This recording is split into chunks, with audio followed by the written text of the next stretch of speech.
Sampai dengan hari Minggu 20 Oktober 2024 malam, penyortiran dan pelipatan surat suara Pilkada serentak tahun 2024 di Kabupaten Buleleng sudah tuntas. Kegiatan sorlip surat suara pemilihan gubernur dan wakil gubernur Bali rampung tanggal 17 Oktober 2024 lalu.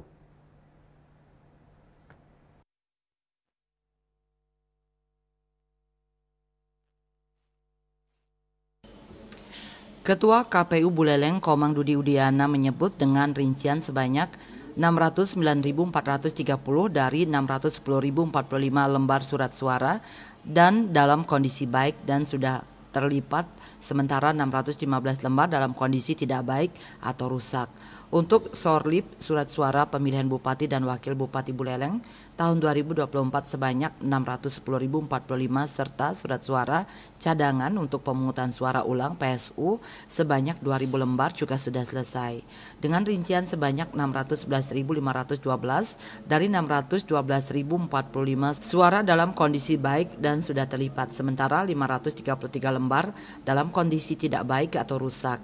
74 box dari 307 box. Jadi total surat suara pemilihan bupati dan wakil bupati baik per tanggal 19 kemarin ya, itu 349.947 lembar. Jadi yang rusak jumlahnya adalah 349. Rusaknya karena apa?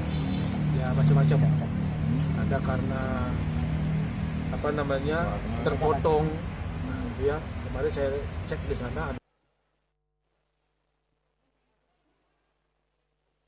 Ia menambahkan terhadap 615 surat suara Pilko Bali dan 533 surat suara Pilbub Buleleng yang rusak akan segera dibuatkan berita acara dan dimohonkan penggantian melalui KPU Provinsi Bali.